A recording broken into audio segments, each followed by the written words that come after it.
Okay, good morning. Today we're going to speak about Hesiod, but I just want to finish closing up some things I said about Homer in the past unit. First, about the unity of Homer. I've already said that there's that unity of perspective all through the Iliad. It's also interesting to see how there's the unity between the Iliad and the Odyssey in the hexameter.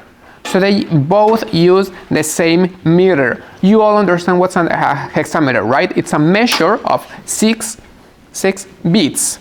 Andramoi, enepe, musa, politropon, hos, malapola, 6. So we have 6 beats, and that's what gives us an hexameter. And the whole Iliad and the whole Odyssey are written with this type of dactylic hexameter.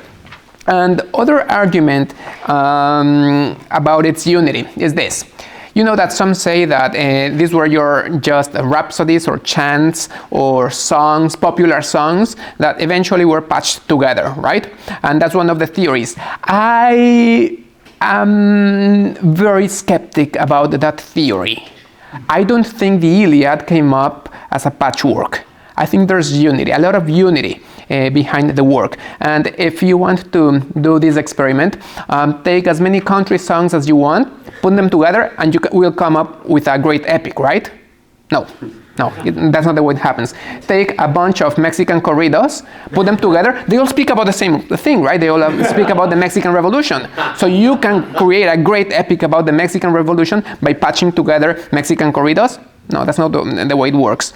So if we have a great epic like the Iliad or the Odyssey, I very much doubt it came as a patchwork. I think there's a mind thinking about it. And I think that's enough about the unity of the Homeric poems.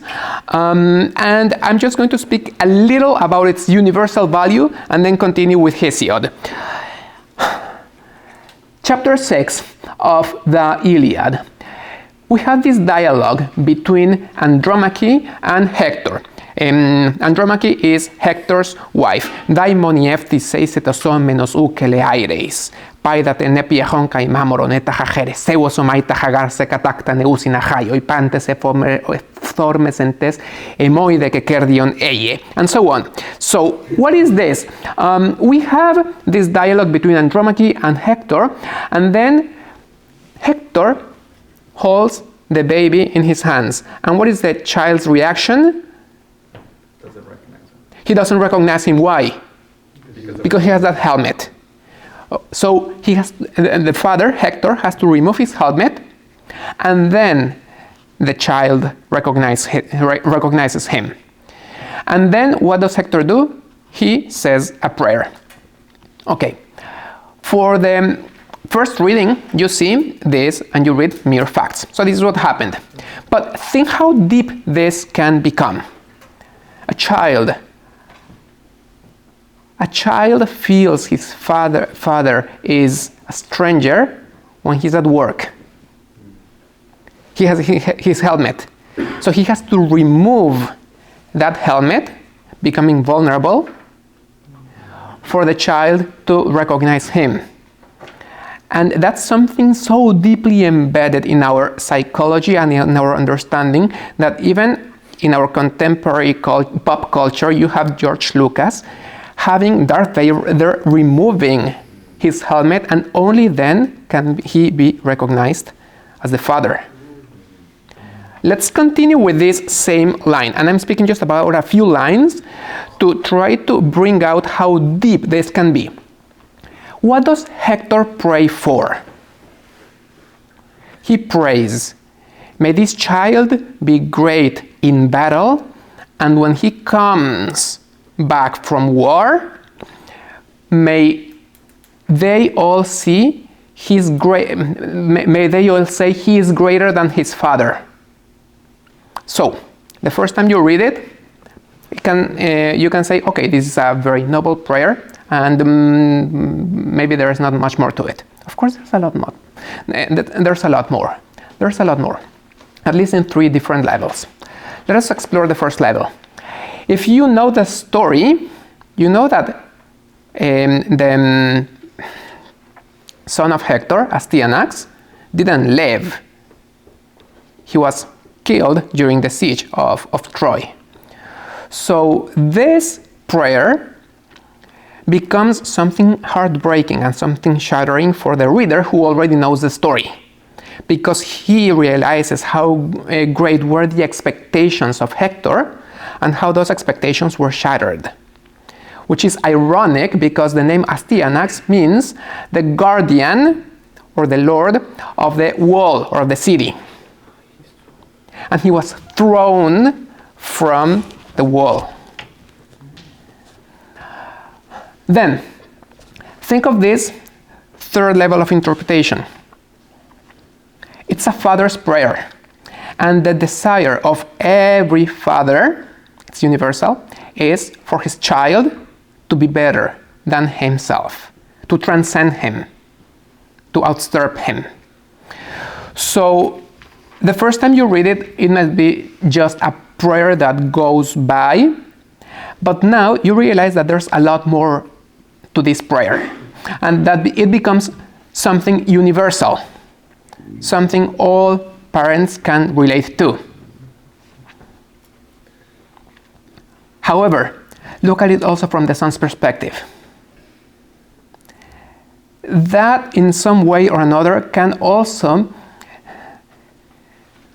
give us an insight into that conflict between children and their parents.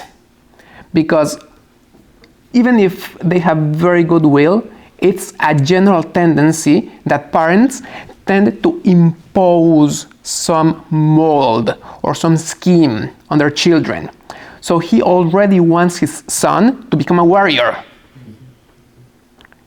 to transcend what he himself has achieved and what he himself has not achieved. So he wants to see in his child a prolongation of himself. And that's something, especially you as future priests, should be very cautious about.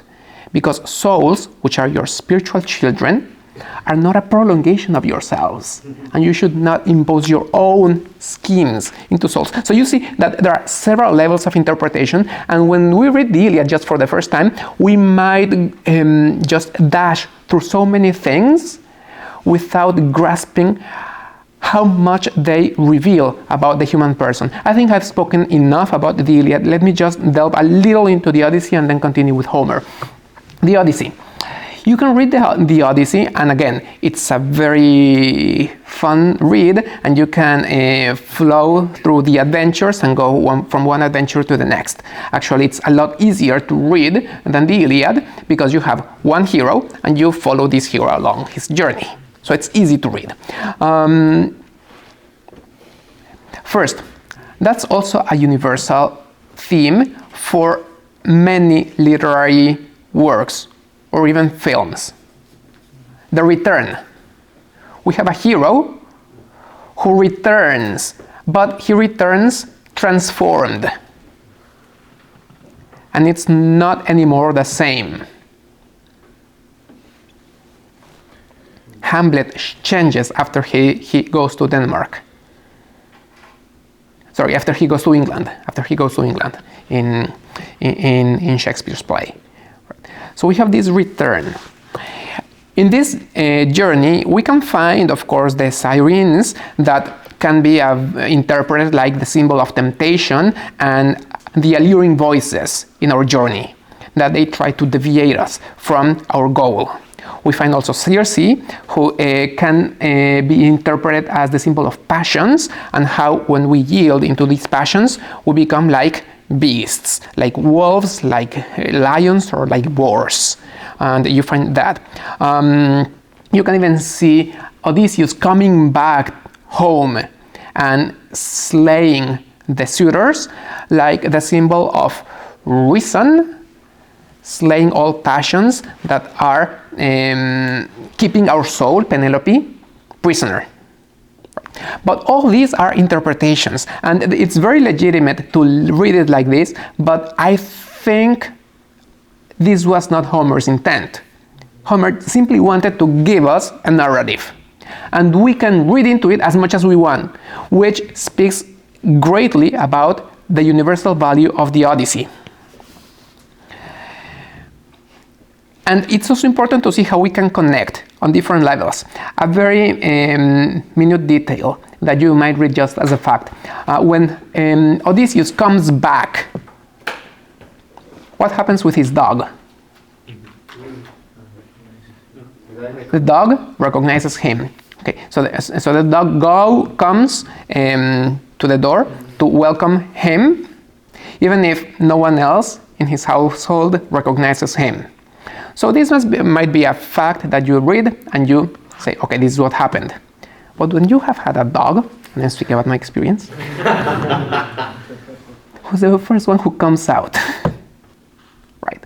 And it's something very fond to talk about. You see that animal affection, and you see how the dog is always there to welcome you. So you relate in a very profound and universal value. Now, there can also be a very negative side to it. Think of a man who has had a hard day at work. He comes back and no one in his household recognizes him except for the dog. And which is the actual way to read this? There's no proper way to read this. You can read it in many ways, and that's the greatness of Homer, that you can read it through different circumstances of life, through different stages of your life, when you're a young man, when you're a mature man, when you're an old man, and it will speak to you in different ways. The written work has not changed. It's you who has changed, and now you can relate to it in a different way. And there will be a lot more to say about Homer, but let me just continue now with Hesiod.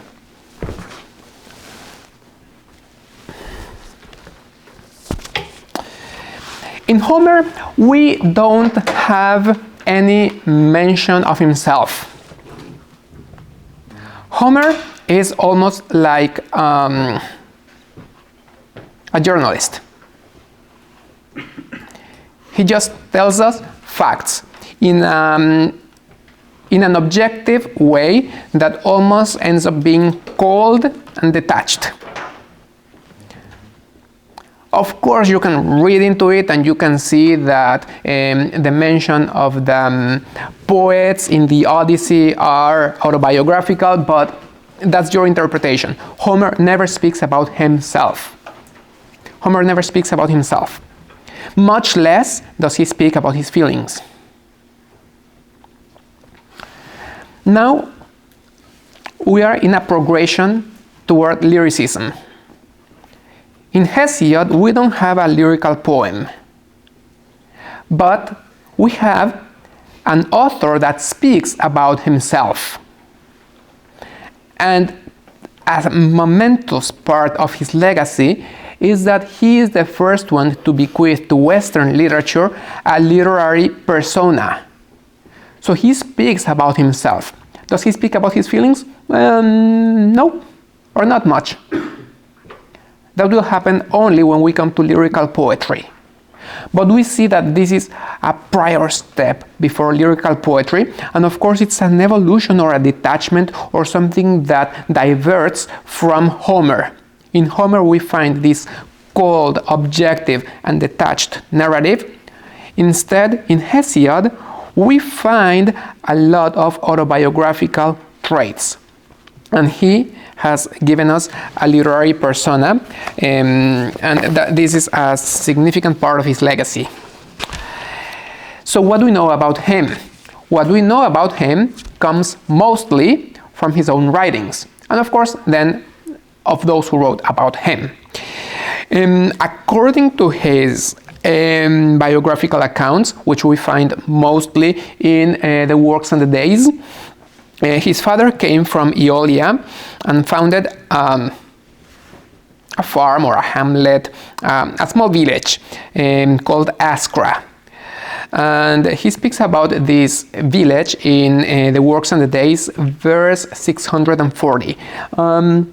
He calls it Ascra, a cursed place, cruel in winter, hard in summer, never pleasant.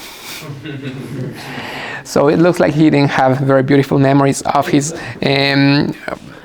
place, of his place of origin, although he might have been born in Aeolia, but supposedly he founded this farm in his father founded this farm in Askra, where he was raised. Okay, up to this point, scholars, and by the way, everything that I say in this literature course is what I have found like a main tendency in scholarship, although practically everything has been challenged. So if I say that Hesiod comes after Homer, be sure that someone has already said that Homer comes after Hesiod. Okay, so and many of these studies are very well grounded, but I'm just trying to go with the canonical view.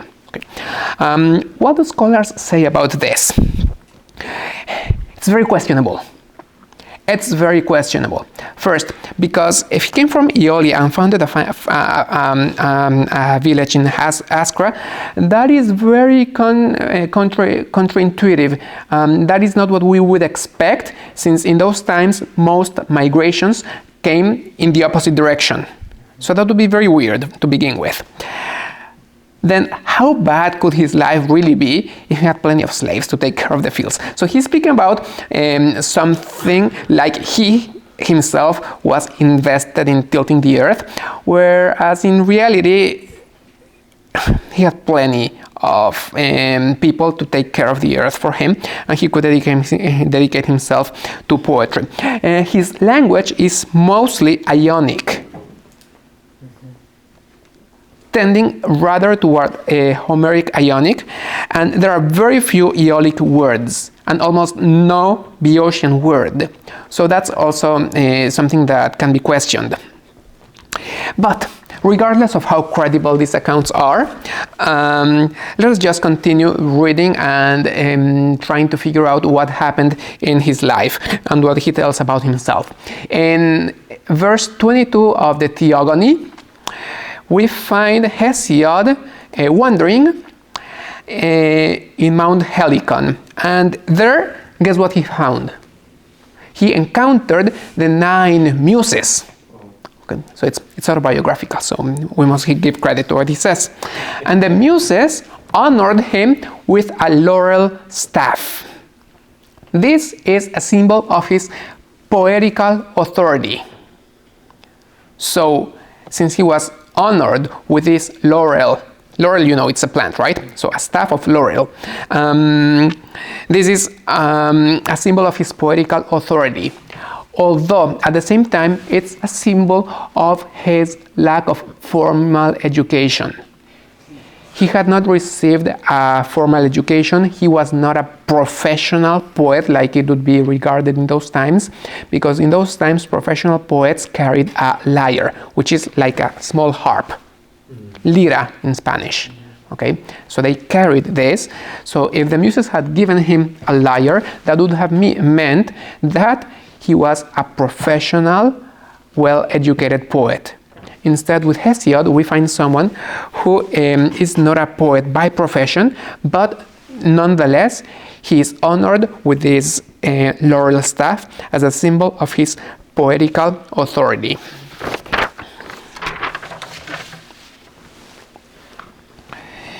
In him, we find also the use of Homeric hexameter. Remember, I spoke about hexameter just a few minutes ago. So in him we find that dactylic hexameter with the 6 beats. For example, when he speaks about the 9 muses, he compresses all of the names of the 9 muses into hexameters. And it's easy to learn and memorize the names of the 9 muses if you remember the hexameter. Cleio, Teuter, Pete, Taleia, Temelpomene. Cleio, Teuter, Pete, Taleia, Temelpomene. 6. Tepsi, Core, Teratot, Tepolimni, Atura, Niete. So in these hexameters, we find the 8 muses, and then he attaches the 9th in the 3rd line. So he uses the dactylic hexameter, although really he's not as masterful as Homer. So his hexameters, although they are well crafted, do not flow as smoothly as Homeric hexameters. And another contrast with Homer is that most scholars cling to the theory of an oral tradition behind Homer. Homer maybe didn't write the poem, he just composed it, and then it was handed over to posterity by an oral tradition, which is not unbelievable. Back then there were people who had these prodigious memories, and even in our days there are people who can memorize entire poems. So it's not unlikely that someone memorized the Iliad and the Odyssey, and then they made a living by reciting these poems. So most scholars sustain that at least for the first, let's say, 300 years, the Homeric poems were transmitted by an oral tradition. Instead, with Hesiod, we have hardly any doubt that he penned down his poems, and that these poems were transmitted by a written tradition. Toward the end of his life, he received an oracle from Delphi. And the Delphic oracle said he would encounter death in Nemea. So, guess what he did? He fled Nemea and he went to Locris, where he died. Why? Because there was a temple of Nemean Zeus. So oracles always came true in those times. And that's how, according to tradition, Hesiod encountered his death. What is his, well, another question, when did all this happen? Right, I haven't set a date yet. And scholars argue, most scholars place him in sometime between 750 BC or 650 BC, within that time frame. Although Alcidamas, for example, who was an ancient Greek, considers him a contemporary of Homer. And he even wrote what is called an agon, a contest in which Homer and Hesiod challenge one another in poetry. So that's, I think it's a legend, and it's something that Alcidamas made up, but nonetheless it gives rise to speculation and at least wondering and delving into the question, why did some of the ancient Greeks considered Homer and Hesiod to be contemporaries. However, as I said, most scholars suggest he is posterior to Homer, and there are strong arguments to support this. First, his language is more evolved. It's not as, let's say, primitive or as archaic. His language is not as archaic as that of Homer. Then his ideals. In Homer, we find a strong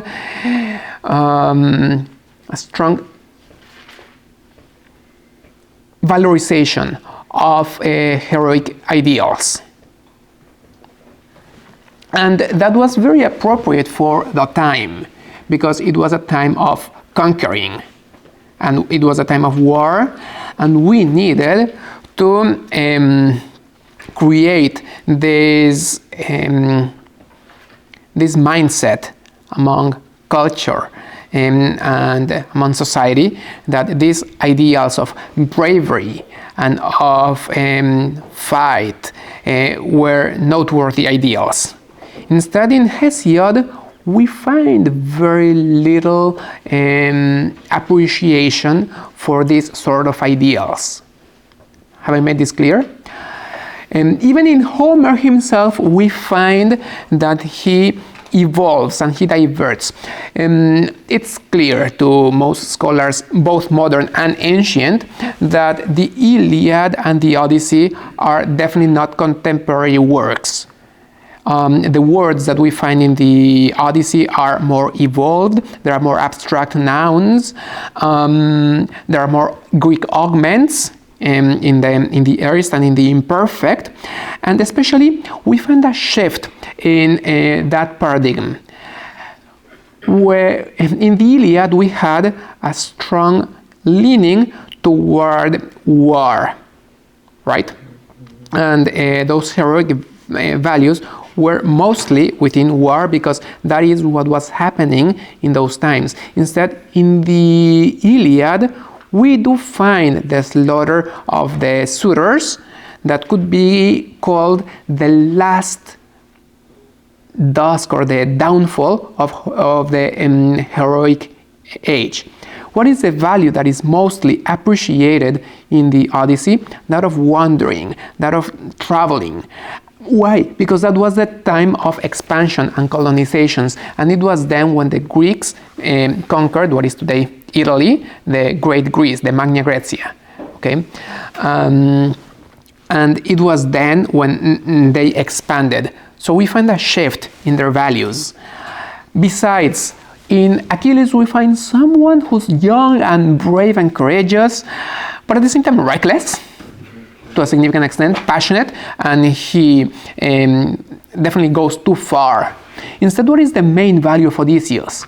Prudence. So even in ancient times, those who noticed the difference between the Iliad and the Odyssey said, well, Homer wrote or composed the Iliad when he was young. He composed the Odyssey when he was a mature or an old man. And in that reflection of Odysseus, we find maybe Homer picturing himself. Let's continue now speaking about Hesiod. So he is most likely posterior. He comes after Homer. First, because his language is different, his ideals are different. So in him we find very little appreciation, and definitely we find no exaltation of the heroic values. The very influence of Homer is a hint that lets us know that he comes after Homer. Although, as I said, these are not conclusive arguments, and some scholars have challenged them, and they argue that Hesiod could be a contemporary of Homer. His legacy. In him we find the first literary persona, and what is his intent? I've already said that in him we find that Homeric values come down. They are not as strongly appreciated as they were before. So what is the new value that Hesiod exalts? Morality and hard work. Morality and hard work. And he's also the father of what is called gnomic verse. G-N-O-M-I-C, gnomic. Gnome in Greek means sentence or proverb.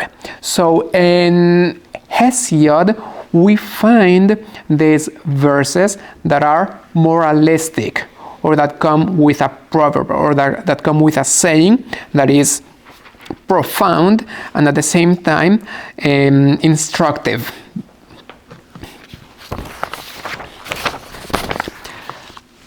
Let me continue speaking about his legacy.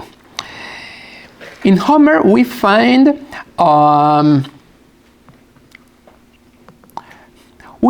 that the world of the gods, I was going to say the Olympian realm, but actually not all gods belong to the Olympian realm. So there are also the divinities of the netherworld, and there are also the divinities of the sea. So in Homer we find that this hierarchy of gods is already well established. And I think that is one of the great merits of Homer, because in Homer we find this already very structured. We find the hierarchy and the functions of the gods very well established. Of course, there are tweaks here and there are small differences between the Iliad and the Odyssey, but for the most part, in the general scheme, we find that this is very well established. Now, Hesiod tells us how we got there. That which Homer practically takes for granted and presents as a fact makes Hesiod reflect, and maybe it also made his contemporaries reflect. How did we get here? And that is why he writes the Theogony. Gone, theos, so this is the birth of the gods. He also asks himself, how did we get here in our mortal condition and in our human condition? And the answer is given through the works and the days. where we find the myth of the 4 ages: the Golden Age, the Silver Age, the Bronze Age, and the Iron Age, where we are living in. If I have time, I'll come to that. So the theogony. Hesiod inquires the causes. We have these many gods, we have these many functions that each of these gods fulfill. We find this hierarchy. Why? So he's inquiring into the causes. And by the way, this has made Hesiod renowned as the first one to inquire into the causes. And I'm saying this from a philosophical perspective, because Aristotle, in his Metaphysics, it's 983b. In the Metaphysics, you can always quote according to a universal standard, so it's 983b. It is there where Aristotle speaks about Hesiod like the first one to inquire into the causes. We find that distinction between inquiring into the causes through a myth and inquiring into the causes through reason. And of course, in philosophy, we find that inquiry through reason. Nonetheless, Aristotle also praises those who seek for the causes through myth, because they are also giving some kind of explanation, and they want to explain things. And I think that those are two parallel tracks, and I don't think there should or there is any conflict between the two of them, because love for myth, as Aristotle puts it, it's also love for the causes. And in the end, they both, philosophy and myths, are trying to explain things. Moreover, let's transfer this to our times and our culture. Myths. Now maybe that's a pejorative word, but what if I say fiction? Fiction is also some kind of myth, and it's also trying to give some explanation on things. And for the most, we see that there are two sets of answers. The answer that literature, poetry, fiction, myth give on the one hand, and the answer that reason and philosophy give on the other hand. And almost always, we're going to see that they do not go together. There's a contrapunct. This is a musical term, so there's a contrapunct, and usually literature always comes first. So we find this inquiry in causes in Hesiod, but philosophy and philosophers would only come a few decades or maybe a few centuries later.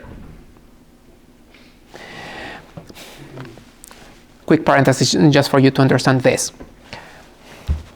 What is reality? Is it a windmill or is it a giant? If I am Don Quixote and I am targeting these windmills, are they windmills or are they giants? Well, for me they are giants, right? Maybe for some other spectator like Sancho Panza, they are windmills. But the question is, what is reality, right?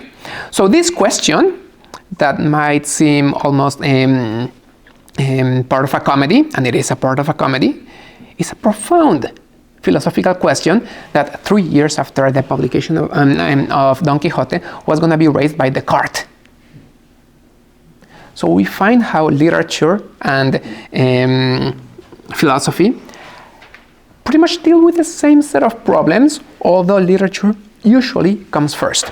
I close my parenthesis, and when we read the theogony, this is a question I raised on the previous unit, and I hope you remember. I was applying this question to Homer, but let's apply this question to Hesiod, and it's a lot more pertinent to apply this question to Hesiod. The question is this a parable or is this just fiction? What was Hesiod's intent? Did he want to communicate some kind of moralistic value? or some kind of profound reflection about the gods or about mankind or about destiny? Or was he just letting his imagination run wild? I myself came across that question, and as I delved into it, I found out that parables are, let's say, too modern for Hesiod. So Hesiod definitely was not trying to give us a parable. Even if we can read it as a parable, it was definitely not within Hesiod's intent to give us a parable. Let me just give you an example. The Hydra, that monster. You chop one head, what happens? Two come up. And you chop the two heads, two heads come out of each one that you chopped, so you have four. And if you continue chopping heads, and soon enough you're going to have infinite heads, right? Is that just a monster? Is that just a wild beast that he created with his imagination? Or is he giving you a metaphor and a reflection of how to target problems? You have to go to the root of the problem, right? Otherwise, it just keeps multiplying. Okay, so that's a very profound parable and a very profound intuition into how to target problems. Nonetheless, I don't think that was Hesiod's intent, because according to the studies and the scholarship I've read, parables are too modern for Hesiod's time. Therefore, we're left only with the explanation of an extravagant imagination, right? Well, fortunately, I came up with a third way. And maybe it's not just the wanderings or the wild flights of an uncontrolled imagination. In Hesiod, we might find that he's touching on something deep in our human nature and in our, let's call it, universal mindset, something that we all can relate to. And this is something that I am drawing not from literary studies, but from psychology studies. And these, which are called archetypes, might be patterns that we can relate to. And I think this is at least the answer I support. I think in Hesiod we find someone who touched deeply on human archetypes, who touched deeply on our mindset, on our universal mindset, on those images that we can relate to. And that is why Hesiod touches us in such a profound way, and we can find it relatable. To this, I add a follow-up question. So, is this happening because Hesiod understood very well our human mindset? He understood it so well that he was able to craft it into myths? Or did it happen the other way around?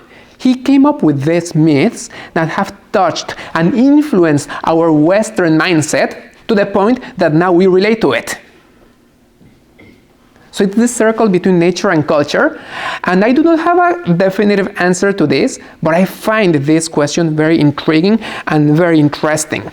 For example, even if this is not the way Christian philosophy envisions things, let me just follow my mindset, follow my line of thought. Can you envision a space without time? Yes. Can you envision time without space? No. Now, therefore, we have space as an absolute entity, and then within space, we can envision time. And then within that frame of time and space, we can put anything else. Anything else you put, can you envision it without time? No. Can you envision it without space? No. So God himself, meaning Zeus, falls within this mindset. That's what I'm saying. This is not the way Christian philosophy envisions things. But let's continue with the line of thought. What does this mean? What is the first divinity? Uranos, meaning the heavens, meaning space. And who's his son? Kronos, meaning time. And who's the child of Kronos? There are many, but Zeus. Right. So there they got it wrong, but nonetheless, it's a common way to think about things. First comes space, then there comes time, and then everything else. Another metaphor found within this same myth. What did Kronos do with his children? He swallowed them. He devoured them. Why? Isn't that a metaphor of time? We all are children of our time. And time at the same time consumes us. So it gives a lot of space for our imagination, and you can read it as very accurate and very well crafted metaphors because they touch on something that is deeply human. I still have a few minutes left, and I'm going to dedicate them to the works and the days. The works and the days. Most scholars believe is authored by the same man as the Theogony. Okay, so we are speaking still about Hesiod. Both the works and the days and the Theogony bear the marks of a distinct personality, a surly, conservative countryman given to reflection, hater of women, and he is not fond of life, who felt God's presence heavily above him. This is a quote I'm taking from a scholar whose name is West, M.L. West. So this is what we have about the works and the days, and the works and the days are a reflection about mankind. We find the Homeric gods. How did we get there? The answer is provided by the Theogony. How did we get to this, our human mortal condition? The answer is provided in the works and the days. It's a reflection about the condition of man, and we find 4 ages. The first one is the Golden Age, even before Zeus. So the ruler was Kronos, who in Latin is Saturn. That is why Virgil, soon enough, will speak about Saturnia Regna, the kingdom of Saturn. And there was no death, there was no decay. Then we have, and by the way, if you read the Iliad, it's Canto 17, line 455, you're going to find that Achilles' horses are immortal. Why? Because they come back from this golden age. After this, we find a silver age. And in the silver age, we find that there's death, but not decay. So death is not something that comes about through illness and decay, but it's something like a pleasant sleep. And it is in this age when the gods started being denied and people turned lawless.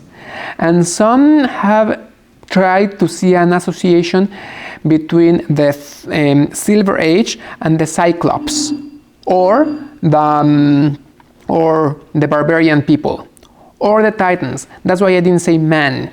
Okay, so people started denying the gods. In the Bronze Age, we find a lot of hubris, meaning that excess and that pride and that war. So Zeus is the first time. Here is the first time that Zeus intervenes, and he intervenes by a deluge that wipes out the entirety of living things on the face of the earth, except for Deucalion and Pyrrha, who survive, and they then repopulate the earth.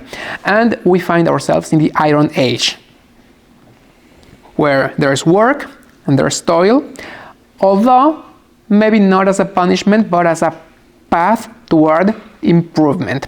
Okay, it's time. The final comments I want to make about this. This is one of several readings. Okay. So some scholars have read the Theogony like a progression, or rather like a degeneration. Instead, some say, no, it's not a degeneration. All 4 stages happen at the same time.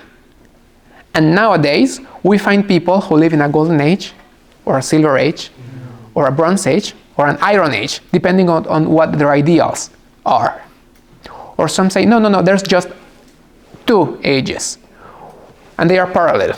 We find the golden age and the bronze age, one referring to the gods, one referring to men. And then how these 2 ages decay and corrupt. The golden age decays into a silver age, where gods are no longer recognized and obeyed. And the bronze age decays into an iron age. So those are different readings of the same work. But thank you very much for your attention, and next class we will speak about the lyrical poets.